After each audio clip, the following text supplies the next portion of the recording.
Raised Rowdy. Everybody, welcome to the Raised Rowdy Podcast. Oops. Cheers, boys. Cheers. I'm Nicky T. My name's Kurt, and we have Colton Venner here. Colton, thanks for hopping on the pod, brother. Thank you for having me. Absolutely. Yeah, I'm stoked. We've been talking about this for a while, and now the EP is finally out. It is. Let's Good job. Let's talk about that to begin with. I think that's the move, right? Sure. So you've been dropping singles for a while, and then you had a project previously, right? Mm-hmm. And then now we have the newest one. I forget the name of it. Oh my Fine Till gosh. You Asked. Yes, Fine Till You Asked, which, by the way... You can stream now. Yes, which, by the way, is an amazing collection of songs. Thanks, man. I've been a fan since, honestly, I think before I heard your release music, just hearing songs that you wrote with other people, and I'm like, damn. But, man, emotional and amazing. Thank you, man. Yeah. Yeah, I'm like very proud of it. This is the first I feel like I every year put like a few songs out. Mm-hmm. I wouldn't consider myself as, I guess, the word artist that most people would say when you think about Nashville as far as like a touring musician or anything like that. But I kind of feel like my Spotify is kind of me unabashed or whatever, like naked and unashamed. Yes. And so I put a few songs out every year, but this is the first time I ever did like a project that was like had a theme and whatnot. And dude, I think I caught the bug. It's like so awesome. Like it's so fun to, I don't know, kind of like like not the branding, but like the rollout and having like, I guess like a purpose with it and stuff. But I'm like really proud of it. It's probably my favorite songs I've ever put out. Which I kind of feel like I hope that I say that every time I put something out, but this is like one that I'm like really stoked on. And so I appreciate that. Dude, of course. It's emotional. It's about totally. real life. It's about struggle, challenges. It's like, and I think timeliness of that, comparatively speaking to like what we're seeing in the genre, is very like there too. Totally. So, I mean, that's honestly the stuff that you've been releasing since you've been releasing music is in that kind of vein, in my opinion. But I think it's just, it hits home. Thanks, man. Yeah. I'm like really proud of it. It like a lot of it comes from I lost my parents and stuff, and that's I feel like channeling it into some music was helpful for me personally, and I think helpful for other people. Yes. But it was I feel like, I don't know. I a lot of the times it's like especially whenever you're writing songs in the context of the machine of Nashville, it's like you sometimes feel like you're more playing a character than you are being yourself sometimes. So it was a little bit like I'd say daunting comparatively to other days of just like, this is how I actually feel or whatever. Yeah. But I think for me personally, it kind of like helped revive the love of like the passion in creation rather than just like the technical art or like the technical skill of it, which I also like. Yeah. But yeah, I'm like really proud of it, and I think the people who wrote it with me, it was like really fun to. I feel like it was all really close friends on everybody who wrote it, and I'm really excited. It's overall, I think like I've been like really pumped about the release, and I think a good sign was it was like the first time I was ever not. This was the first time I wasn't like staring at the numbers like, oh, is it getting like I was just like, it's out, and I'm really happy. Yeah. Yeah. That's I think a hard part, and I mean even on videos that you post and things like that, is just not getting too worked up in that, but of course analyzing it to make sure you're doing everything you can to help it.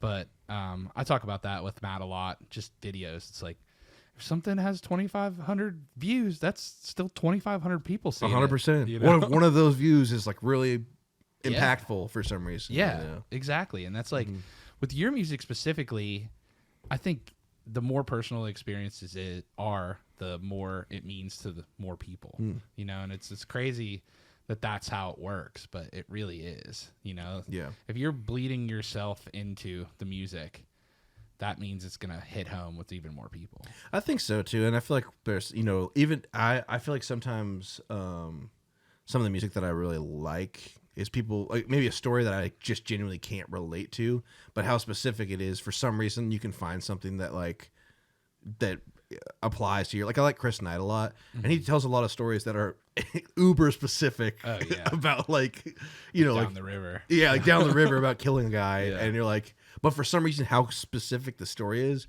you can kind of get lost in it, and I feel like so I don't know. I kind of am. I feel like it's always a constant battle of like, is this too specific? But then I feel like with this kind of stuff, I just was like, let's just say it exactly how it almost sometimes feels like cinematic in a way. Yeah, I think when songs are so specific, because it's like when they're like detailing like little things and you can really picture it in your mind, it kind of makes it like listening to a movie in 3.5 minutes in a way.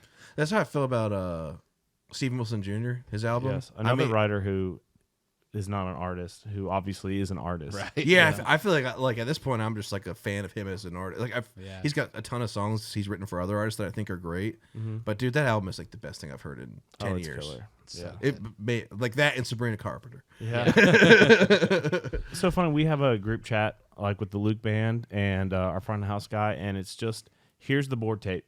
Here you go, guys. Listen to the recording of the show the night before. And then the other day, he sent our most recent performance. He's like, here's the board tape. Also, have you guys checked out Steven Wilson Jr.? And everyone in the group chat's like, where you been, bro? Yeah. You know? It's phenomenal, dude. Like, and the production's like really awesome. Like, it's a lot of sounds I'd never heard. It also, like, I saw him play. The first time I saw him play was at Live Oak. He was playing around. And it was like, I felt bad for the other people up there because it's like he's playing and he has like a nylon string going through some pedal and like these really cool effects. And then it's like, everyone else is just playing like the normal 4 chords, and it's just like it sounded so huge and awesome, and his voice is just so great. I'm just a huge fan. So there are some people that can just get up and sing a song with just 4 chords, and it just shut everyone up, which is great too. Totally. Yeah, totally. It just it was. I think I got used to specifically seeing that night, especially if it's like, 6 o'clock round to the 11 o'clock round. Yeah. It was like, I had and didn't really know who he was at that point. I was like, what the heck am I watching? This is so crazy. Yeah. So yeah, he's great.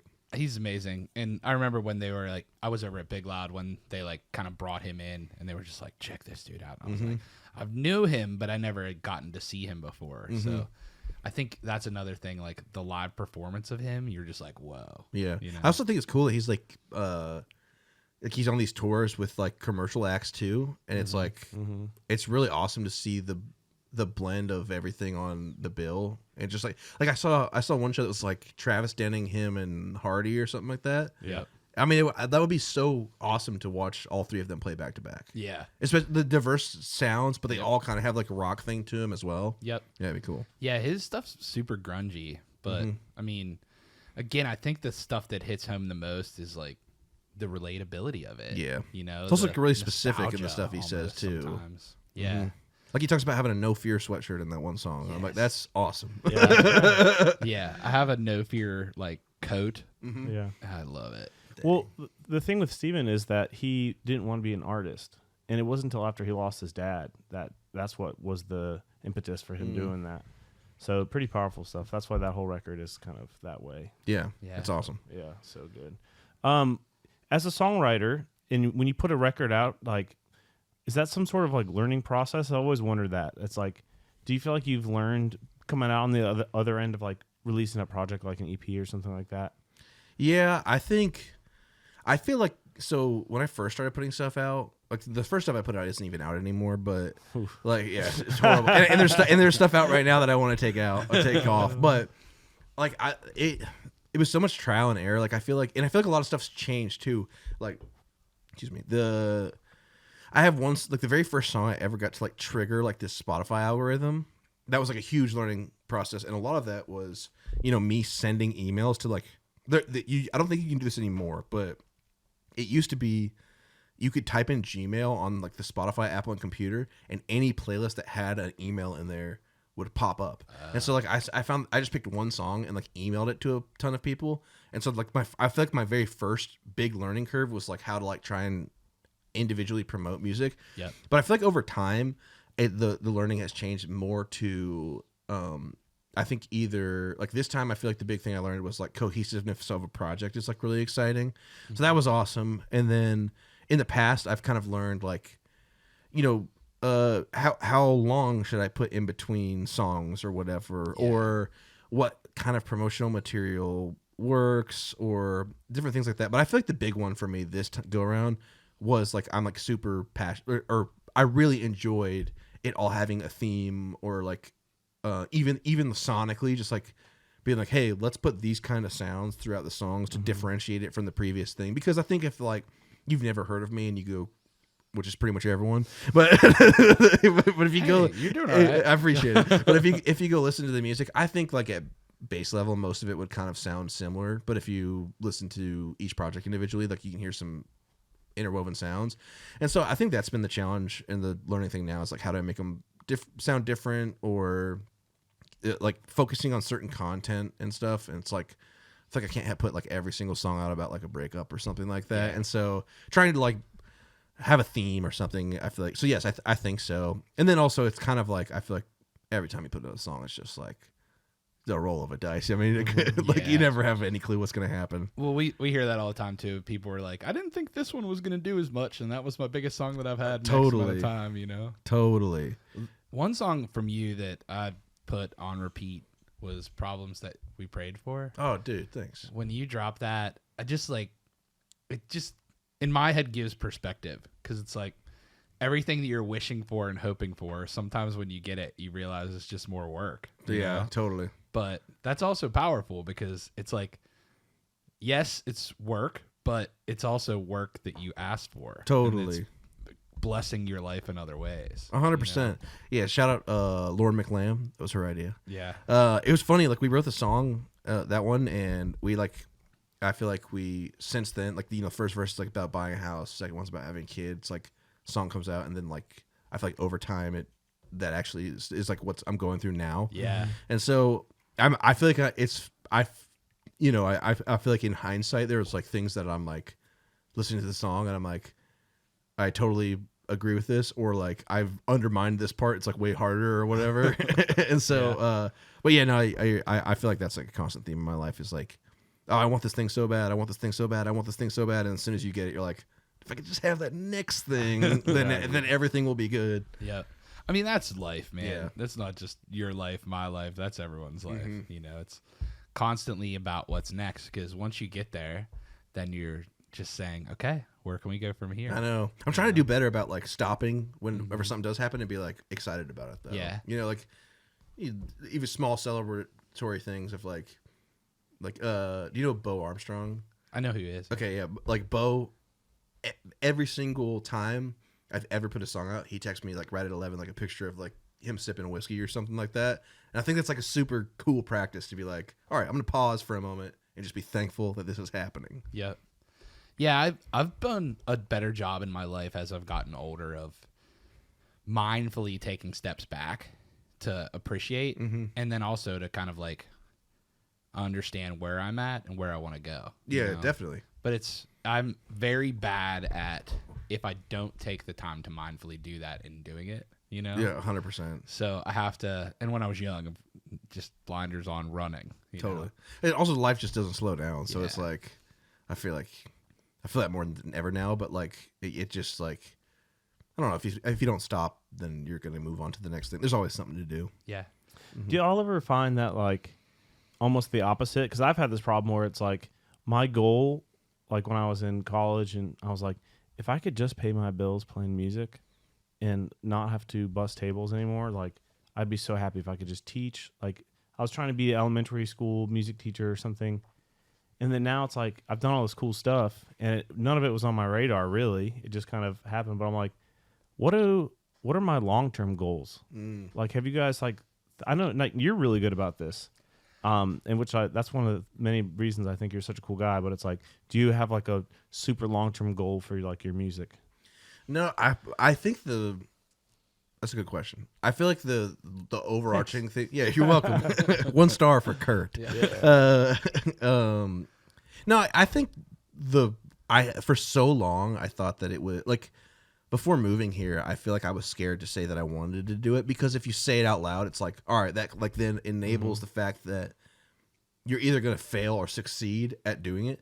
And so I think the long-term goal is I would love to just do music full time for life. Like I feel it's just like it's so fun. Like I've had other jobs. Yeah, cheers, bro. But I do feel like I didn't drink, dude. I'm sorry. Well, you were talking. It's fine. I'm messing this up, dude. I'm messing up this podcast. No, I feel like if I could do it full time, that would, like forever, that'd be awesome. Specifically in the capacity of Music Row, I think I would really personally enjoy that. I like the community and aspect of that. But there's a time where I would have been like, if I could just pay my bills and this be like a part-time job, but it be actively helping, I would be like really excited. And so, yeah, I think that's the long-term goal. Obviously, I want to have like hits and stuff and like a successful career, but like a number one song on country radio. Yeah, that would be ideal. Like, at least that currently the trajectory I'm attempting to go is that way. Mm-hmm. And so, and I think that also feeds to what I enjoy the most, though. Like, I prefer writing a song tomorrow more than I prefer playing the song I wrote today for somebody. Usually, like I'm more excited about waking up and being creative than that. Yeah. I don't know. What would y'all say?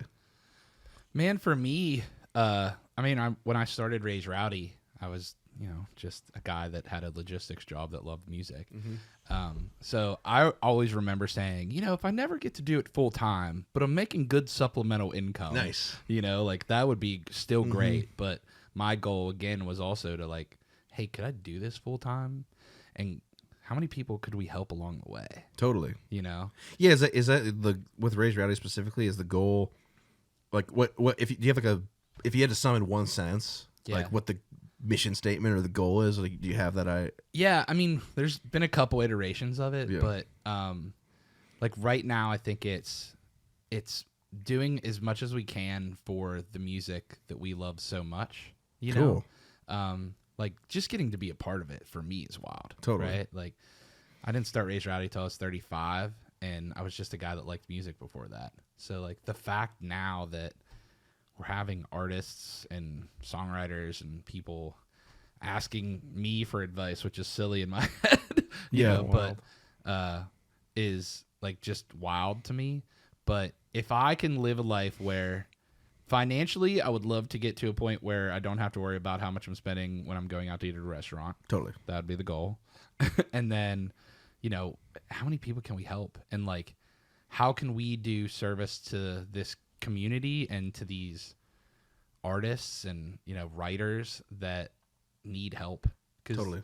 I mean, like where we started was just covering people that weren't covered, and then just being silly and being fun and having good times at shows. Dude, but it's like if you go look, like I literally like if you go scroll through just who's been on the podcast, it's like it's awesome. Wow. I mean, there's like people who are like artists with number one, like LV was just on here, and LV's like incredibly talented and cool. Yep. And like there's also like I saw Connor Smith was on here recently. Like that's the kind of things like if you were just starting out a country podcast and you get either of them to be on it, you would be like over the moon. We still are a little. Yeah, as you should be though. Yeah. Like that's so cool. It's sick. And as we've kind of doubled down, so we started doing Raised Rowdy like last April, full time, Matt and I. Nice. So as we've started and doubled down, we're starting to see like, hey, we got this freaking studio now, which is sick. And we finally got the cameras so that when we clip out the podcast clips, they don't look silly, Yeah. And like and subscribe, please. Yeah. But it's just being able to keep like leveling up a little bit, where it feels more professional, which is amazing because this started as me having a blog that me and a buddy both paid like $1,500 to get the LLC and get a custom blog site made. It's turned into all of this stuff, 10 events a month and, being at festivals that I used to pay to go to, now getting to be a part of on like the merchandise and marketing side. Yeah, it's crazy. Just absurd in general. Do you have, and I'll ask the same thing to you, Kurt, about like playing music as well, but do you have like moments where you were like, that you're like, this is like a moment I'll look back on and be like, this is like a pivotal thing of like, like establishing it of like, whether a phone call or whatever it may be, and same thing for you. 100%. I mean, there's been so many, what I call like pinch me moments where, I mean, the most recent one right now is we're getting to do that event with Nickelback. Sick. Like that's just sick. Silly, and it's just wild. It's awesome.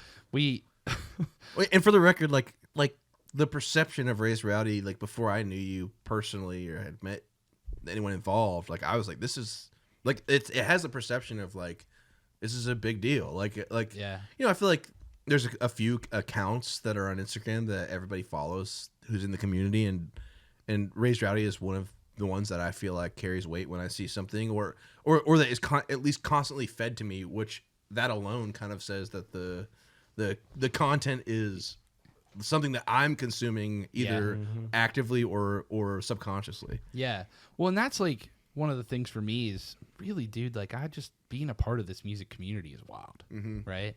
And then moving to town and getting to understand how things work a little more and figuring out where our place is in it. You know, we just want to be a good part of the community. Totally. You know, like, and like events like Whiskey Jam, Revival, you know, like all of that stuff has kind of like been so inspiring to us. And then, you know, just covering things that were either undercovered or not covered. And totally. Which is so helpful because like you kind of feel like a dork when you're emailing someone and being like, hey, you've never heard of me. Will you do something to help promote this song you've never heard that I'm blindly emailing you? Yeah. Like it's very like the fact that y'all even sought me out to do this. Like I'm so appreciative. Like, you know, I've been on like one podcast ever. Yeah.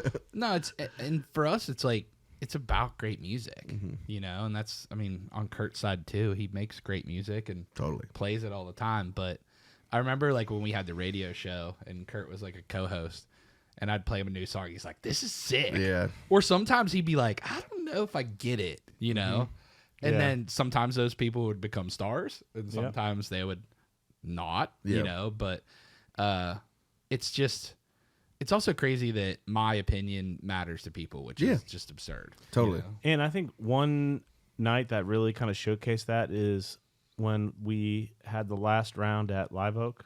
Yeah. And it was like all these, you know, kids, you know, in their 20s were out and they were like, this was like every Sunday was like our community and this is where we networked and this is where I met my girlfriend or this is where I met my co-writer or this, you know, and all the stories that were all because, you know, Nick's booking these people to come play and it was like, it meant so much to them. Yeah.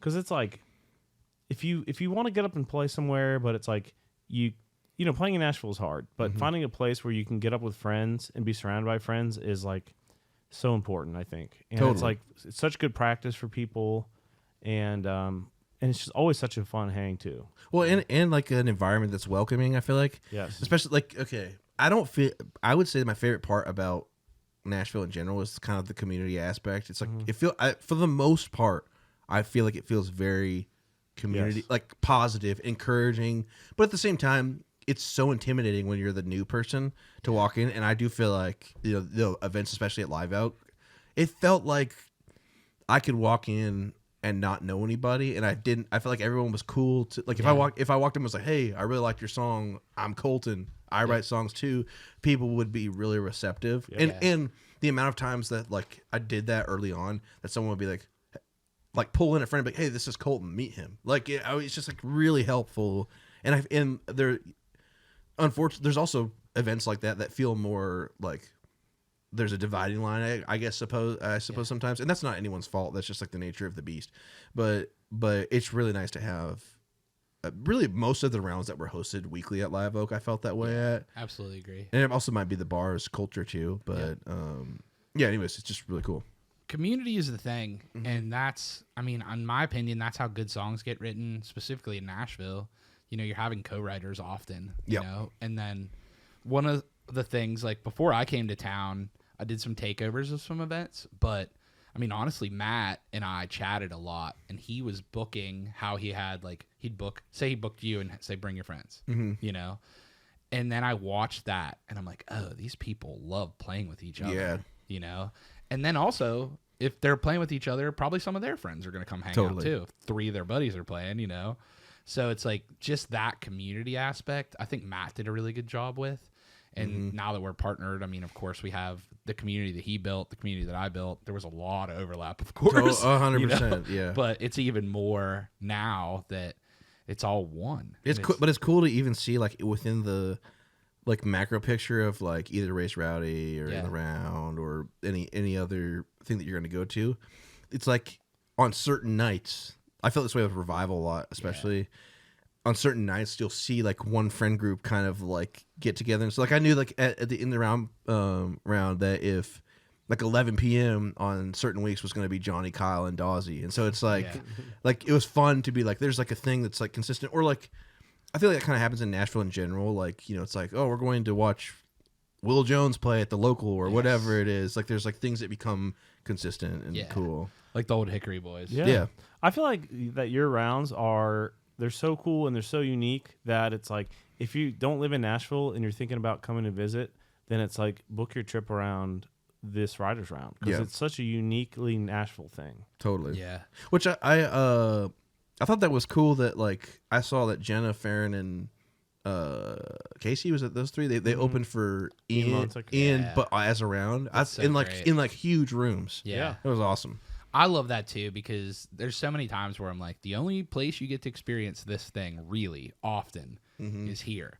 But something like that where Ian has that platform to show that to the masses, it just shows the power of it. You know, like he believes in all of those people, but he also believes in this thing that Nashville has helped cultivate with like writers rounds. And it also helps that like they are good friends and have worked together a lot. It's like this. It's just like cool to see like the synergy. Like you can tell like the difference between when you're watching around, it's people meeting for the first time versus like, you know, sometimes it's like I'll go to like if I go to like the listening room or something and it's like, you know, a group of like goofy friends, then they'll only end up playing like 3 songs a piece because they'll just be like joking around for cutting up. Yeah, exactly. It's so fun. Who comes to your mind when he's talking about that? Jordan Walker. Jordan Walker for sure. I saw him play with my mother-in-law was in town, and he was. I think it was him. Oh no, it was so fun. She loved it.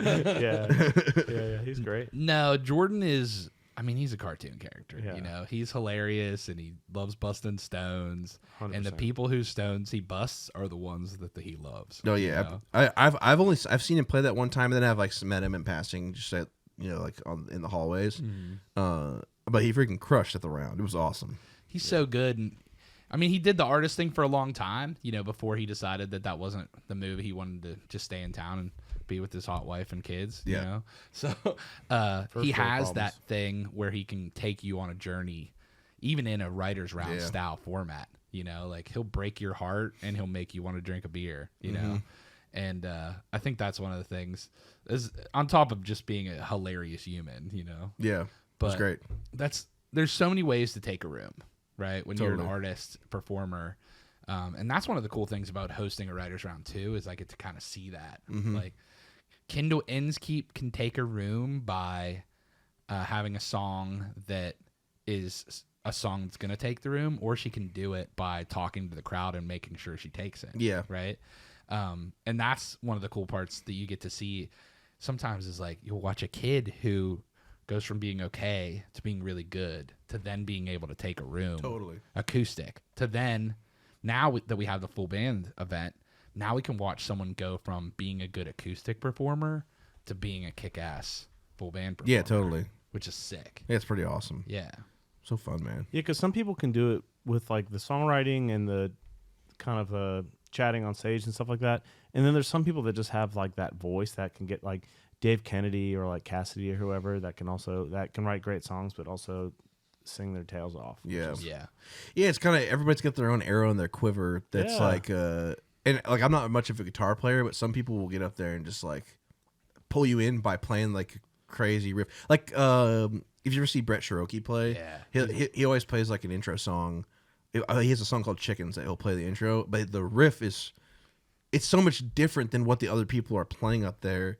And I kind of like, I think it's cool, especially when the people know each other. It's like he'll do that, then somebody will do something that will kind of offset the energy in the room in a different direction, and it kind of just all balances out. It's like really fun seeing like I don't know, just like kind of like people using what they're the best at. I don't think conjunction is the right word. In contrast. Thank you. Yeah. Conjunction is that's conjunction junction. What's your function? That's that's what the cool thing about the writers' room is. Like, there's no bullshit. It's just the songs, really, and the singing and the playing. So there's no production or pomp and circumstance or anything. It's like, go do it. Here's a microphone. Yeah, and that's like one of the cool parts too. Is like, I mean, for example, like you hear Zach Top play acoustic. he's as electric as he is full band, Yeah. just because he is dynamic to watch, and then he's a crazy picker, and then the songs are what you want to hear. Totally. You know? So it's neat sometimes, like, we'll get to see people in a writer's round, and then you see them full band, you're like, oh, they smoke full band. You know? It's like, awesome. It's cool. But, man, there's just something about a song and a guitar and a person singing. Totally. You know? Do you guys have favorite people to watch that are like just watch them play by themselves? Yeah, for sure. Shelby Ray is a girl in town, and her vocal's insane. And I love watching people. Dave Kennedy too. Watching That's what I people. was going to say. I love jamming with him. Dude, I've seen Dave. Actually, I saw you and him play at Vinny's thing recently. Yeah. And then the only other time I saw him was at Island Dogs. In Key West. Yeah, like 2 years ago. Yeah, He's great. dude, he's one of those guys that I love watching a room react. So when Shelby starts singing, or when Dave Kennedy starts singing, the whole room is like, "What is going on?" Whenever you guys play together, do people get you mixed up? Dude. So Gotta be. We play probably like once a month or every other month, and people come up to me and they're like, "You're just so dang talented." I'm like, Thanks, man. "Thank you." And they're like, "The way you sing," I'm like, "You're thinking of Dave Kennedy." Yeah. And Dave will text me every once in a while. They're like, "Someone complimented my dobro playing or something." do you tell them, or are you just like, thanks? Oh, it's a bit. Every time we're on stage together, it's a bit. Because we play the analog, and so he'll be like, "Yeah, I'm the second best looking version of myself in the room." Or whatever, That's great. Yeah. Yeah, it's wild. And another thing is, like, I talked about Kendall, and that's one of them too. Like, I watched her. We were like CMA Fest week, so that's like a weird touristy crowd, I guess it was 2 years ago. And just watch her just with a sad song take the room, and then watch her with an upbeat song take the room. Totally. And that's the song we did in the basement. Oh, man. Yeah, she's great. She's still never released it, but What? yeah, she has other songs, and that one's Release it. a little sad. She needs to. It's so good. This is the official call. Yeah. Hell yeah. But So let me ask you a question, because you were talking a little bit about Music Row, and this was kind of a question I had in my brain. You seem to have such a positive vibe about it, but I have some songwriter friends that are like Jaded, mad, pissed. Even if like some that have done extremely well, but they just like they find like the 11 to 2s or what, like this the sort of way that everything is done uninspiring. Totally. Do you have like a take on that? Yeah, I do. I love it so much. I mean, like, it's like impossible. Like, it's freaking heartbreaking every day, I feel like. But it's also like there's a couple perspectives on it. One, I think like I'm so grateful that like I'm just showing up and somebody else booked me to be with somebody who I feel like most of the time I don't have any business being with. Like I'm like they're like, but like there's just so many incredibly talented people around, and so I find that inspiring. I kind of like also have worked other full-time jobs, so I'm like, man, this is a lot better. Like it's so, and like most days it's so interesting. Like I talk about the culture of it a lot of time. It's like we can go get a beer at 2 p.m. if we're not writing a song. And so there's just it's really positive on that end to me. It's obviously so difficult. There's anything that's like a machine can have its own ups and downs, and you can get frustrated about like why are my songs not getting recorded, or why am I not get like a session you really want to get that you can't get. But like it feels so electric to me. Like I feel like I remember moving here and driving down those streets being like, I would do anything just to write a song in one of these buildings. And so I try to like kind of like feel like, I think like I like sometimes I'll take, if I'm driving home, I'll just like do a little lap down it and like look around. And granted, I think the songs that like before I moved here, I think I probably, especially because I lived in Texas, I probably would have like had like maybe a bit more of a, blah, blah, blah, blah, blah. Like, but dude, like I'm just like, I think that when it comes down to it, the best songs I've ever heard are not songs that are out, and that's inspiring to me. It's fun to get to know these people and be like, dude, this person I have a demo on my phone from this person that is a song that if the world could hear this, it would be like there's no way this wouldn't be huge or like and it's so inspiring. And so I find that inspiring. I like just being around people. But that's just this town in general. It's not even necessarily just Music Row. Like, I mean, walking into any writers round, you're bound to find somebody who just like, like is the best from where they came from. And that's like really, I think that's fun too. Like it's a collective thing of like everybody is moving here because they have like, this is a place like if you are dreaming about doing this, moving here is a practical step that's like fun and a big step for everybody. Like if you ask anybody to tell you their story, they'll be like, I packed up and left. And that's a kind of a common theme of it's like if you're on a basketball team, like you're all kind of in the trenches together of basketball. And so I feel that way with Music Row a lot of the time. Yeah, I think that too. I mean, as Kurt said, I have buddies that feel jaded and feel like dissident to things. I don't know if I used that word right. I was going to say, I don't know what that word means. Dissidence. Yeah, it sounds like, It sounds negative. Let's say it. We'll look it up on the internet later. Yeah. We'll have the robots tell us, but no, but it's at the same time, the positive greatly outweighs, right? Yeah. Like the fact that you can move here, not only get to write songs, but get to be in rooms with people that you admire or you admire the songs of, and that helps you get better. Totally. My favorite thing about having writers rounds is watching these people that, whatever age they start coming to our events, whether it's 19 or 25, right? Like, and watching them go from being good to being great is wild. Yeah. Yeah, I think it's also and I'm also going to say this, like similar to how playing 4 chords at a writer's round can be the most impactful thing in the world. I also think there are songs that maybe won't be celebrated on Music Row and artists who are doing stuff that are also phenomenal and inspiring. Yeah. But the odds that they're going to come through here at some point in town, at some point I'm going to run into at a writer's round that's not affiliate. Like, I just feel like the proximity, I'm like grateful to be here because the proximity to so many great things, whether it be Music Row or not. Yeah.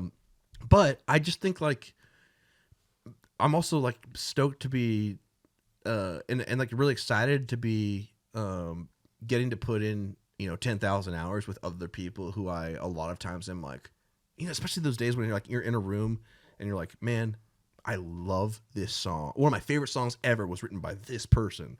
This is awesome. Like, yeah, get to geek out a little bit. Yeah, of course. Like the first time I wrote with Donovan Woods, I like was pretending like I was like, oh, so where are you from? Blah blah blah. And then the second time we wrote, we like got a burger afterwards. I was like, dude, you're like one of my favorite artists.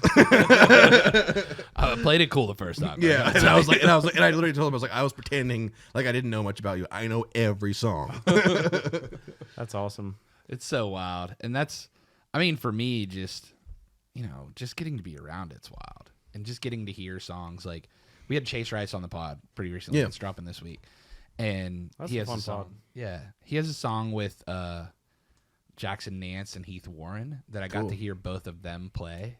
Cool. And then I got to hear it come out on the record and then get to chat with Chase about it, who, music I'd listened to for 10 years. Totally. It's just, dude, I dig the stuff he's doing. Right? Yeah. It's cool. It's super cool. And then also he played us the work tape for Cruise. No way. Yeah. Sick. He's like, I think I still, yep, here it is. Dude, how can you possibly be a hater on that song? I know. Dude? I don't know anyone that is. I know. Yeah. Like, it's a brand new Chevy with a lift kit. Dude, electric. Yeah. Well, and that's for me, man, like, there were so many of my friends that didn't love country music, and that song helped bring them over. In. Totally. They're like, well, yeah, I'll go to that concert. It got so big that they were like, I'll take a party bus with you guys and all of our other friends to this show, Sick. So it's super neat, and one of the first people that I got to like meet was Chase as well, which is cool. Yeah. Cool. So just so many full circle things, and Kurt knows everyone, so he's a cheat code with everything like that. It actually did line up weird because I had done a show with Chase the week before, and then we did the pod, and then the week after he was at our show also, like at the bar opening. So it's like he's like, I guess I'll see you next week, dude. I was like, yeah, I guess so. I don't know what made me think of this. I think it was that part in Cruise. Is there a part during your set when you're playing with Luke, like a riff or something that you're like most excited to play every night? Like the intro like what is there a thing like that? Yeah, there's so many different parts there's like sometimes like I love playing the song doing this. I think it's like such a cool like meta songwriter song, but I love playing that song and I play steel on it, and sometimes I just really love doing like the honky tonky steel guitar stuff, and then I'll call playing the riff to Oklahoma never ever gets old. Yeah, it's like just gasoline, dude. It's what was the thing y'all played at like last week? It was like a Luke's bar opening. Okay, I saw a video of that song being played, and I was like, this is so much energy, dude. It's insane. It's just like I need to get those like Ray-Ban glasses with like the cameras in it. Oh yeah, and then like Neuralink or something, so I could really show you. Good, because it's like sometimes we'll play that as the encore. So I'll walk off stage and I have my guitar on like at a stadium show, and Luke will go play him something, and I'll just hit it's drop C, so it's like tuned real low, and I'll just hit this super low note, and to hear my guitar reverberate through this entire stadium, and then I'll just shred something, and then you can hear the crowd go crazy, and we're all backstage, so I'm playing backstage, they can't see, and then the band walks out, and then Jamie and I walk to all the way to the end of the thrust, and then we go bow now now now, and the crowd's like, it's also kind of crazy. Like, was that song specifically written for the movie? Yeah, it's crazy that is because it was #1, right? Yeah, yeah. It's crazy that it went from that to that. That's awesome. So like a staple song. Yeah. It's funny because the story of how he wrote that song was they were on this call with the movie folks, and they're like, "Hey, so it's like the original Twisters, but Twisters was the original one was more of a love story that had tornadoes, and then the Twisters was more of a tornado thing that had a little bit of love in there." But when they were on the call, they were like, "Okay, so this is it's set in Oklahoma, and there's no love story in this one like there was in the first one." And so Luke's in this call, and he's just got a piece of paper out, and he's writing down, "Okay, Oklahoma, no love," and then that's how that's the song, awesome. Yeah. And so him and Singleton probably banged it out in like 35 minutes, knowing those guys, and there you go. It's awesome. Bonafide platinum smash. Yeah, and Singleton had the riff, so that riff's so good. It's sick. Well, in terms of like the Luke Show riffs, that and Cold as You are probably like the two that I'm just like, you just hear the lick and you're like, yeah, and beer. It doesn't have to be country. What's like your what's like the riffs that get you most freaking stoked? Oh, dude, what a great question. Talking about all-time guitar riffs. Yeah, but it's I have certain ones that like right now I feel like get me excited. But there's all time. Like, what are the ones that are like that if you hear it you're like, nobody talk to me, I want to listen to this. Yeah, basically like Metallica's first 4 records. Yeah, like for sure. I have a couple like favorites, like there's a couple in Fade to Black and like, and like Master of Puppets and like Creeping Death and all those like classics. Like just the best. The riff that if I hear it with no context that it's going to happen, that just makes me go crazy is Bulls on Parade, Rage Against the Machine. Dude, Tom Morello, a riff machine. Up there, him and Hetfield are like the guys. If I hear that, I'm just like, yeah. So awesome. Because it's nostalgia for me. Yeah. Plus, if I know it's coming, it's cool. But if I don't know it's coming and I hear it, like if you're at the bar and like it just comes on, you're like, let's go. Yeah. I'm fighting somebody. Yeah. Well, I'm trying to not. But. Yeah. There's also Black Sabbath has so many. But in War Pigs, that bridge riff, it's so sick. It's like bow bow bow bow bow bow. I love that riff. It gives me goosebumps. Sick. Yeah. And then Flagpole Set Up by Harvey Danger for whatever reason, just like don't know it. Yeah, you do. Yeah, I do. Yeah, paranoid, paranoid. Everybody's going to get Oh, me. Okay. Yeah, yeah. But for whatever reason, that like, like I just, and I'm sure they're like a one-hit wonder or maybe like a 1 1/3 hit wonder, but that song just every time I hear it, I'm just like the guitar part is in my brain for like a week. Yeah. Bro, talk about Riff City is gonna be that Nickelback night. Oh yeah, that's gonna be fun. You've seen them, right? I've seen them. I saw them twice. So it's awesome. It's great. We got to see them headline their first festival. I saw them once. I saw Puddle of Mud twice, but I saw Puddle of Mud with Nickelback. We got to see them headline their first festival in 10 years. Crazy. At Tailgate and Tall Boys, which was sick. And then we got to see, we were like 2 rows from the back at the Live from Nashville show. And so and we were with like Brian and Peyton and like a bunch of our homies, you know? Yeah. So now getting to, in conjunction with the release of that record, like it's even better that we were like second row from the top for it. We're just going with the fam. We're getting the cheap tickets so we can have everybody together, you know? So just getting to do that is absurd. And I'm going to be busting out the 7 Nickelback hockey jerseys. Heck yeah. You know? The Holy Seven. Yeah. I played at the listening room probably, I don't know, a month and a half ago. And I was driving. So I was driving home from the listening room, and I live in the East. So I was going down Korean Vets, and I stopped at the red light that's on Korean Vets and First. And it's like 11 o'clock. And it's like the air was like, it felt amazing. So I rolled down my window. And as I rolled down my window, the chorus of One Last Breath was playing at Ascend. And the first down chorus. Yeah. So I pulled my phone out and I recorded it like while I drove like super slow down. And so I have like half the song on my voice memos. I was Legendary. At that show too. Oh, no way. Yeah. You're like, you show up on Music Row, you're like, we should write this. Yeah. Exactly. Man. But Nickelback has some just absolute bangers though. Agreed.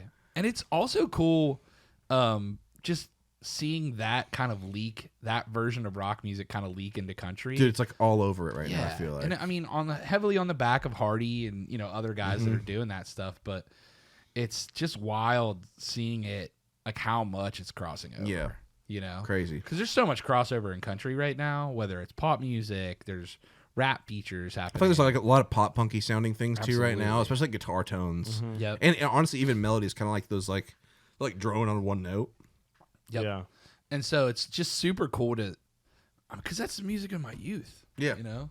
Like when Nickelback was putting out their hit records in like 2000, 2005, their heaviest hitters maybe. That was like high school and college for me. Totally. So it was like just wild to start seeing all this stuff because I'm old enough now, circle back. Like we had this band Frigga 5 play and they sound like you took Deftones and Incubus and put them together. Sick. You know, and it's like that's what their dads listen to, you know? If you could go back Yeah. and hear a song for the first time again, what would you want to hear? This is like kind of a cop-out answer, but Stairway to Heaven, I think. Dang. It is really like... So I just heard it, I was just like, I just fucking loved it. There's also like not much... Like it's like a symphony. It has like movements. Yeah. So it's like... It's just like, I'm like, I didn't know music could be this good when I heard that. I know it's like saying Freebird or something, but like that Zeppelin 4 is such a good record. Yeah. I've got a lot of answers to that question. Let me tell you a secret about a father's love. Crazy. That my daddy said was just between us. I remember my brother Chaz and me talking about that when I was little. And just our relationship with our dad's a little weird. He's a quiet guy when we were growing up and, you know, not the most like the rest of our family is very like hugging and you know what I mean? So just that song was one of the first songs that emotionally hit me. Yeah. You know, so I remember hearing it for the first time and like paying attention. So I'd say that, I guess. Sick. Yeah. It's fun. I have... What about you? Well, I've... This is like I say this one because this is probably the first song that I feel like at least comes to mind that I remember being like, I love music, which... Of course, you know, like there's like Backstreet Boys and all that stuff. But I remember I was playing Nerf basketball at my neighbor's house, and All American Rejects was like the self-titled album and the intro of Swing Swing with like the fade in, like organ. Yeah. And I was like, what the heck is this? And so that's the only thing I asked for my birthday. So that was like where I feel like I fell in love with music. Although I can remember watching the movie. I was in first grade and I was watching the movie Snow Day. You guys remember that movie? It's like a Nickelodeon movie. Yeah. And I think it was in theaters, but I was watching it on TV, and there's a scene where the dude is riding on a snowmobile past the girl he has a crush on, and the song "There She Goes" by Tal. Is it Tal? No. There she goes. Who sings there that? She goes. I don't know. Is it? I don't have my phone here. I'd look, but Tal Bachman sings "She's So is High." it That's not who I'm Sixpence thinking of. None the Richer? I don't know who it is, but that song was playing, and that was the first time I was like, I think I understand the feeling of liking a girl. I was kind of cool. Well, I just had that like pitter. I was like, why do I feel like this pitter patter in my chest while I'm watching this movie right now? And so that was a fun one. I don't know. There's like, I feel like there's a million.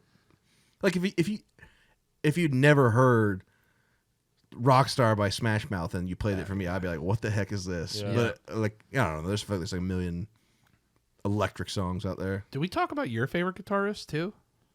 No? We should do that. Okay. Right now, as of the last week, I've been listening to Bowling for Soup. So, Girl All the Bad Guys Want. That riff is like awesome. I feel like Fat Lip and like Sum 41 and stuff like that is iconic. Exactly. So good. My favorite band from like high school and middle school was Dashboard Confessional. So like, I feel like the hands down riff, I feel like is like the kind of like faded out thing. But there's also, I mean, like anything Metallica. Yes. I was into hardcore band for a couple years in high school, and so you were into them or in one? I was in one. What was your role? I was the vocalist. No. It was like more like. Give us a little hardcore vocal, would you? I can't. I had to stop for this. Although I do think that when I play, sometimes my voice is kind of gravelly. I do think it's long-term effects of that. But we were kind of like it's like punk hardcore, so it's kind of like not as heavy as like Hatebreed or something like that, but like but like something in that world. Which do you know Mikey Reeves? He's a writer and producer. He produced oh my gosh. Small Town Hypocrite. He produced that album. Yeah. And great song. But he was in it. Yes. So Mikey and I have written together probably a handful of times, like 8 or so. And like 3 or 4 times in, I asked him like, what kind of bands were you in? He's like, I was in this hardcore band, and I kind of like asked him like, oh, give me some references of like what it sounded like. And he started saying like all the bands I loved. And Mikey was in this band called Swamp Thing that I loved in high school, and I pulled up a picture of me playing my first show in my band in high school with a Swamp Thing t-shirt on. And I was like, and he was like, dude, and he's like, nobody's heard of us here type thing. But I was probably like the biggest celebrity moment I've had since being here comparatively to like meeting like, Country Star. I was like, this is awesome. That's wild. Oh yeah. We could probably do a whole podcast on like seeing kids that are in country now. Oh, 100. Warped Tour and all that. Yeah, it's like I feel like anybody who's in their like 25 to 35, that was like or any really honestly 20 to 45 or 50 even at this point. I feel like people were like everybody had a phase of some kind of thing like that. Yeah. Absolutely agree. I mean, like Tenpenny was the drummer, like singer in a metal band or screamo band. Sick. And like I know like Dan Smyers toured in like a van and did like the Warped Tour thing, and they're a drummer also, and there's just like crazy. Yeah, and so many band guys come from rock backgrounds. We all just want to be rock stars, 100%. And are now, just different kind. I know I'm trying to go with the Nickelback reference there. Yeah. But yeah, I think that's the thing for me too, is like I remember tying moments to songs, right? So like I remember just having this biggest crush on this girl, and that the Incubus song, just brought me back to that moment for the rest of my life. Still kind of does, Crazy. And just like that George Strait song brings me back to a moment that I shared with my brother about my dad, Yeah. And great songs are great songs, but great songs specifically that you tied to moments in your life that for whatever reason ended up being defining. Yeah. Powerful drug. Yeah, man. Crazy. Yeah. That's why we do it, man. Right? I think so. I hope so, yeah. Yeah, that's why I don't do it, because I don't know how to do it. But You could though. yeah, you're doing something equally powerful. Yeah, man. I just want to be a beacon for it. Like totally.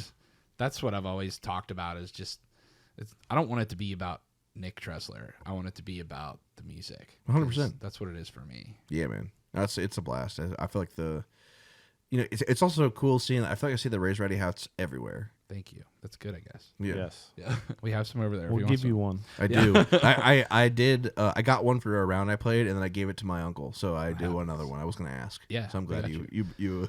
That's why we keep them over there. I feel like you have a basket of fries right now, and I wanted one, but I didn't have to ask for it. Yes. Dude, I would go for some fries right now. Dang. Yeah. What's all right. Can I shift gears for a second? Yes. Yeah. All right. Well, if this is your last meal and you can get an entree, a side, a dessert, and a drink, what are you gonna have? They don't have to be cohesive. This is tough for me because I eat vegan, so it's not gonna be very interesting. What's vegan for your last meal ever? Yeah. What's your favorite vegan restaurant in town? I went to Grace today. Oh, that's like great. Like the by 210 Jack and stuff. Yeah. Have you had I like Avo. Yeah, Avo's great. Avo has good substitution stuff that tastes not that dissimilar to things. Yeah, I like just eating like mine would be probably just eat rice and beans. I feel like it's just classic. Just something nice and easy. Straight down the center. Yeah, I don't want to like, and then after I die, I can like fart, and that'd be funny. Yeah, nice. One last gag. Yeah. All right, entree, either a really delicious burger or a steak, maybe. You have a favorite burger in town? I really like the hamburger cheeseburger at Schulman's. Yeah. Dude, I love that. We live like so close there. Oh yeah, you do too. So good. It's I don't know why. It's just regular and tastes delicious. Yeah.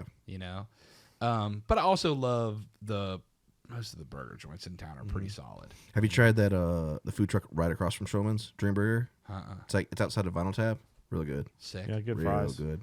Yeah, that and I would compare it to similar to Bad Luck if you've had that. I haven't either. Both really good. Everybody says I got to try Bad Luck. Bad Luck's I feel like with like it's like a smash burger, but I feel like the sauce is like I'm kind of a big sauce guy. Same. Oh yeah. And I mean, dude, like it's hard to beat a Jack Brown's burger. They're So good. It's so good. Fries are good too there. Yeah. And beers. And the vibe is just it's kind of on point.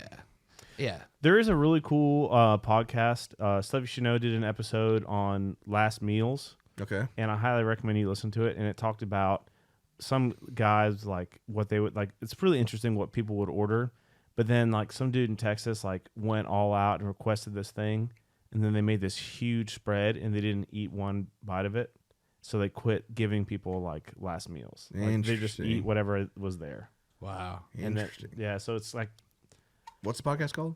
Stuff You Should Know. Okay. Yeah. What about you? What's yours? I mean, a steak is always good. I feel like I've been on This cliche, maybe. Yeah. You know what? Actually, I take that back. Actually, I would probably do a decked out hot dog, like Daddy's Dog, or like which I know is, it's like everyone says like don't ask what's in a hot dog. So I feel like it's meat mostly.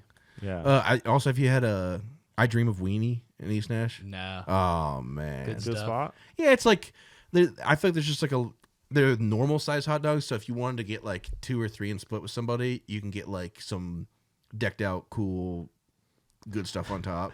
I mean this in the nicest way possible, but you look like a guy who enjoys hot dogs.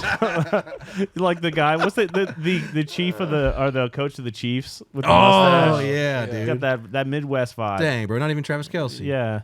Oh yeah, true, that too. Where are you from, man? From Fort Worth, Texas. Well, Grapevine, so dead center between Fort Worth and Dallas. Okay, so not Wisconsin. No. Okay. No, not Wisconsin. Cheese broad or something. Cheese broad. What about last drink? I'd probably just get a beer, like, or maybe a Surfside. Yeah. Nice. Yeah, Just I mean, something. these are good. I don't know if I'd want to like. I had some Pappy the other day, not to like be a rich famous person or something, but Nice. someone was drinking a glass of it like after the show, and I was like, let me try that, and it tasted great, and I'm like, I don't know if that's what I. Yeah, I don't know. Just drink it like a Miller Lite or something. Yeah. Is Miller Lite your go-to of the things you can find everywhere? I would say yeah, because I drink it so much with Luke, and because he's a Miller Lite guy. Nice. So I don't know. As I get older, like I enjoy the gas station beers a lot more. I went through this phase. Actually, we both did, where it was like we were drinking like Crafties, stouts. yeah, and which are still so good. Triple oatmeal milk stout. Yeah. Nick, what's that beer I like so much? That Bearded Iris? Yeah, they have home a style, baby. home Yeah. style, so good. Had 2 of those the other night. So good. Yeah, it makes you feel good. Yeah. But then the next day, it's Not as good. yeah. I don't get in as much trouble if I just drink light beer. God, Hazy beer gets me. Yeah. Homestyle to me though is like the craft beer you can find at every restaurant. So to me it like tastes like here. So it's like it's even if I'm not necessarily like wanting an IPA, I kind of get it and it kind of feels like it kind of goes with anything at this point to me. Yeah. It's delicious. It tastes very Those good. hazy IPAs are so good. So good. They're so good. They make that sour that you got the other day. Gosh, yeah. I've never This had a is sour. Bearded like Iris? this. Smoker's Abbey. Yeah. It Haven't was had Was that at the Abbey? yeah. Okay. Dude, yeah, it was we have a membership at Smoker's Abbey. Like Yeah. we both have a membership, but we share a locker. And so I went in the locker to like fill That's up. the place on Gallatin? Yeah. Oh, cool. And I went in to refill the humidor with water to make it, keep the cigars well. Yeah. And that we had all of our like tokens in there, so I was like, I'm gonna get one. Yeah. And they had, man, a fruited sour was so good. So good. Because like the first time I had a sour beer, I'm like, what the fuck is this trash? And then now I had that one, I'm like, that's insane. But of course, the first time I had a regular beer, I was like, when you take a sip of Dad, everybody's pretending their first beer. Yeah. You're like, oh, this is awesome. This is exactly what I thought it was gonna be. Yeah. You're like, I'll drink some bourbon, and you're like, try to drink Jim Beam neat. And you're like, Yeah, I like bourbon, but Leah, my wife, she's always like, she watches my face when I take the first sip, and she's like, you don't like that. And I'm like, I do, I swear. You were pretending. Yeah. we were talking about like bourbon today. I was actually at Smoker's Abbey, and Landon was like, yeah, this is my white whale, and he was like, Van Helsing's Pappy 48 year or some shit. I'm like, what? Like, I've never tried anything that makes me like, but it's like, $2,000 bottle or whatever. I've tried Pappy's. I've tried Pappy's 15 and 21. I think there's one in the middle. Mm-hmm. They're good. Yeah. Tastes great. Yeah, they're great. Once you get to a certain level, though, I kind of am like I tried one time I tried Macallan 25, which is like the bottle is like $1,500 or something like that. But I tried it before I'd ever had Scotch, so I was like, or maybe I had like Glenfiddich 8 or something like that. Johnny Walker Black or something. Exactly. Yeah. And so I didn't appreciate it at all. But I kind of am just like, it's like $100 bottle versus a $40 bottle. It's like, it's the 40 tastes pretty good. Bro, it's like songwriting, man. You got to practice. Yeah, exactly. Oh, I got to work my way up there. Yeah. Well, that's cigars too. Same. You guys are aficionados. Yeah. Well, I don't know about that. Me neither. But better than we used to. Yeah. Mm-hmm. But I remember like talking about cigars, and my brother Steve is a cigar guy, and that's kind of how I got into cigars. And I remember giving our buddy a Padron cigar that he was a cigar smoker. I love this story. And he had been smoking like CAOs and like good sticks. Nice stuff. Like good solid quality sticks. And then he had a Padron anniversary series, and he was like, man, I feel like I had been smoking really good cigars and I knew what I was doing, and then you guys gave me this and it changed my whole game. Ruined all the other ones. Yeah. He's bringing like acid vanillas or something like that. No, he was smoking good sticks. He was smoking, at the time they were probably $8 to $12 sticks. Yeah. And the Padrones at that time were probably $20 sticks. And when you smoke it, you're like, oh, this is worth the extra $8. You know? What is the longest like burning cigar you've ever smoked? Because there's some huge ones, Dude, right? I have this one in my humidor that I keep on the road, and it's I'm not even exaggerating. It's this long. So what is that, like 5 inches? Like, it's like a foot long, and it's like huge. It's like this can, but like this long. And someone gave it to me, and I keep it in my humidor. When someone goes, well, I want to smoke a cigar, but like, I don't really know anything about cigars, and maybe just a little one that's like really light. I'm like kind of nervous about it. So I pull this thing out every time, and they're like, Katana. Oh, man, that's great. Nick and I think we both feel the same way. It's like we're not smoking like Churchills or anything like that. No. Just a good Toro. Because it's like so much could happen in that. It's a 3-hour cigar sometimes. I'm like, Yeah. That's a commitment for time. It's like Lord of the Rings extended version. Yeah. I'm smoking the Two Towers right now. Well, that's for me too. I'd rather have 2 5x50s than 1 6x60. You know what I mean? The complexity, one of the things I like about cigars is the complexity changes throughout the stick. So you can get multiple different taste profiles through one cigar. Right? Yeah, it's like an everlasting gobstopper. Yeah. And as you get to a certain point, you're in what I like to call a sweet spot, right? And I'm like, man, it's so good right now. That's when I like try to share it with my friends. Yeah. I'm like, hey, do you want to hit this? It's in the good spot. You know? Right in that third. Yeah. And Everlasting gobstopper. That's so great. Imagine if there was a cigar everlasting. That's what I was just thinking. Oh, man, that'd be great. We're on to something. Yeah. All right, you get a third of this. Yeah. Sick. Put it in the high Diaz. Yeah. Sick. But one of the other things I love about cigars is community. Like, that's how Kurt and I really became buds. That's how I became better friends with Matt. Like, it's a lot of people golf and use that kind of for that thing, but I've never really golfed. Mm-hmm. So for me, like cigars has always been a community thing. Yeah. Same reason I love writers rounds. I love cigars. I think people are you're just naturally going to get along with people at like if you're doing something that you both love, especially like, you know, like not everybody's into cigars. Not everybody. A lot of people. Well, I'm just kidding. Yeah, you're right. You are. Well, in like songwriting, like if I talk to Leah about it, like she's like, all right, cool. So I was thinking for dinner, like whatever, like just move on to the next thing. And so when you find somebody who's like passionate about the thing that you're really passionate about, then I feel like you can make friends with. And sometimes you have people that you're like kind of only friends with in a context of that activity. Yeah. Like last night, I was up to 11:30 playing Dungeons and Dragons. Dude, let's go. Do you play D&D? Yeah. Oh, technically I was playing Pathfinder 2e, but still fun. Yes. But it's like I have like one of my really good friends who lives on your street, and then Who is it? His name's Michael. I He don't lives know. down What's the his other address? end. All right, everyone go find Mike. It's like we're playing D&D now. Yeah. But there's like two guys who I was friends with previously, and then two other guys who I didn't know, and it's like, especially like okay, If you guys play D&D walking distance to my house and don't invite me, I'm gonna be no, we didn't play at his house, but I will let you know. okay. Uh, I'm gonna use this podcast to force my way into your D&D. Yeah, but it's like it's fun to like kind of find somebody who likes something that maybe not a lot of people in your life have a context for. Yeah. Like it's like really cool to, you know, it's like I feel like that way with friends who like a certain kind of music or whatever it may be, or if you have like that Netflix show you've been watching that like it seems like nobody's into, and then somebody says something to you about it, you're like, I could talk to you for an hour about this. Mm-hmm. Yep. That's one of my favorite things too about this town is that so many people move here because they feel like that about music. Yeah. You know, and of course it's all different kinds of music, but that's like I used to go to shows every other weekend, sometimes 4 or 5 hours away with a crew of friends back from Pittsburgh. You know, now the shows come to me. Yeah. Like literally. Has going to shows worn off, or are you still like stoked every time? There are some that have worn off. I think Nashville as a market is tough because there are so many industry people there.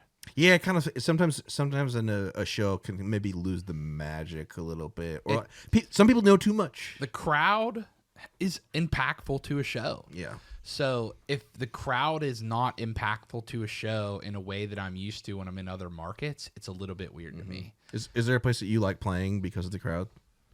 If you can't pick favorites on air, that's fine. No, I meant it's kind of a cheat code when you play with Luke because he's so good. The fans are just always there. Everyone's stoked. But I mean, we've had some like uniquely cool shows like somewhat recently, like when we were in Europe. Like I told the story before, but it's like we got to play in Paris and we played a club show, and it was like maybe 1,000 people were in there, or 1,200 or something like that, and like usually we're playing 55,000. So it was like to be in this tiny hot little club without any. You know, the stage is small, and so we're all trying to rock out, but we're so close to each other. It was like playing that kind of stuff. It's like awesome. Felt like a band on the rise type thing. Yeah. It's like all the cool stuff of back in the day, but we make more money now. Yeah, like, and honestly, I'm sure like everybody there probably knew every word of the song and screamed. Oh yeah, absolutely. That's fun. Yeah, that's fun. What about you? Anywhere that you feel more at home? I mean. It kind of depends. I like going to, like, even more so than seeing a band that I like, if you were to be like, dude, come see this band that I love with me. Like, I hadn't listened to the band Camino that much. I like them now, but I saw them with one of my friends. He came to Nashville to go to Ryman to see them, and I knew like 3 songs, but they're like his favorite band. I liked watching him watch them. Like, I had a really fun experience, like, being like, oh, dude, this is like one of his favorite bands. I'm the guy who's with him seeing them. Like, I think that's really fun. So I enjoy that. I mean, here, as far as in Nashville, I still always have like a good time at. I think if somebody's doing a showcase that's for them, it feels a little bit more distinct than just like around. Yeah. And so I think that's fun. Like, I like watching. As far as here is concerned, I like watching a lot of people celebrate the person doing the thing and kind of making it special for him. But if I'm going to like just show like, oh man, I mean, I like Anywhere in Fort Worth. I think is really fun, and I like Oh man, I don't know. I feel like seeing stuff at the Ryman's always cool, but like Billy Bob's is great. Yeah, Billy Bob's is fun. Got to play there a few times. It's magical. Yeah. It also like besides the gift shop, it looks like it's straight out of a movie. It's if that gift shop, if you couldn't see the gift shop, it would be like I'm in like Coyote Ugly or something like that. Like it's awesome. I got this on the wall, which is cool because Luke sold it out. Nice. So somewhere my name is scribbled on that wall. You helped a little bit. Yeah, I did my job. Yeah, you did your job. Every little bit helps. Yeah. Amen. Yeah. Yeah, I love that too. You talking about like friends that love music. I had a buddy in Pittsburgh, Dan, like one of my best friends for a long time, like since college on. And he liked different music than I liked. Why? Well, he just stuff I didn't know about. So he would like kind of take me to indie shows, like indie rock, sometimes just like indie, like Lucero, just like old 97s, like just weird stuff that I wasn't into yet. And sometimes when you see that live show, like you just get caught. Like I remember seeing this band Deer Tick. I don't know if you ever heard of them. But watching Deer Tick live, like I'd listen to the studio records and I was like, this is cool. And then I saw him live and I was like, oh, yeah, this is the thing. Yeah. This is why Dan loves these boys and sees them every time they're in town. So it's also kind of fun to hear like discover a band with not knowing, like discover them and then go back and be like, I'm a fan of this band now because I listened to them because I saw them. Yeah. Like I feel like that happens a lot with openers for something too. It's like I've never heard of this band, but then they crush, and now I'm gonna go listen to them. Yeah. Well, and that's one of the cool parts about people getting to take out openers and getting to pick specifically. It's like you get to show off the people that you know are sick. Yeah. You know? It's awesome. I had an experience where I was like, I went and played with Flatland, and I listened to the music. I'm like, this is great. And then watching or being a part of that music live with the fans, they're like forever be one of my favorite bands. Did you do a tour with them, or did you go play in Texas or where? Yeah, we play in College Station. That's like the prime realist. I mean, like I feel like when I see videos of like Tyler Halverson playing in Texas, I'm like, you're like a superstar. like you're a celebrity. Like the whole crowd. I feel like they latch on to stuff. College Station's a big market for that kind of stuff because I feel like A&M students will keep up with current country. And there's like three. Where did you guys play at? Did you play at? We played at Hurricane Harry's. It was like dude. kind of like right after COVID, so it was. We just did 3 nights with like smaller capacity. It's funny, like it was like seated, so we played Thursday, we played Friday, and Saturday, like the end of Saturday night, everyone just rushed the stage. It was like this really cool moment. I went to Harry's when I was a senior in high school. I was touring, or like I was like checking out A&M to be like, do I want to go to college here? So like, you know, I just turned 18, so I could like get into Harry's. And I remember I'd never asked a girl to dance outside of like at homecoming or whatever. And so I like went up to some girl. I was like, hey, do you want to dance? They were like, you know, dancing. I have no clue what I'm doing as far as two-stepping goes. And then she's like, what year are you? And I'm like, I'm in high school. And she was like, bye. I was like, all right, see you later. Oh, man. Yeah. Ugh. That's maybe a little white lie goes, you know, hey, I'm just visiting. Couldn't do it, dude. I got too much of a conscience. Yeah. I can't lie. Honestly, that's a great quality to have. Yeah. That's funny, man. I miss College Station. College Station's awesome. Them boys were good to you. Yes, they were. Yeah. Yeah, man. Well, thanks for coming on, man. Thanks for having me. This has been great. Dude, this is so fun. Yeah, I told you it's going to be good. You've had all these people, and now you have me. Yes, Colton Venner. I'm just kidding. No, thanks for having me. Thanks for everything you do. It's like, you guys rock. We love you, and you love your music. Yeah. We're super happy that you drop it and just keep writing freaking bangers. We love them. Thank you, man. I also want to say before we go, I want to say thanks to Kurt. One time he was going on tour, and he brought all of his broccoli from his house across the street to my house, and we ate it. It was delicious. We then looked at the package, and it was like 4 months expired. Classic. Not 4 months. It was a couple of months. I don't know. No, it was still good, though. Yeah, I smelled it. It smelled great. No, thank you guys so much. I'm really appreciative of you. You guys rock. And like and subscribe. Yes. Follow Colton Venner. Tell them your socials. Oh, Colton Venner Music on Instagram. My first and last name on LinkedIn. 615. Yeah, exactly. 6675309. I think that's really. I think I have a Twitter. I think it's Colton Venner Music, but Instagram. Follow me on Instagram. It's the best. It's really honestly listen on Spotify, please. Yes. Or TikTok. or Apple Music or whatever you use. Yeah. Well, bro, thanks for coming out here and doing this with us, man. The bomb. We appreciate you. Well, I'm Nicky T. I'm Kurt Ozon, and we'll see you in the front row.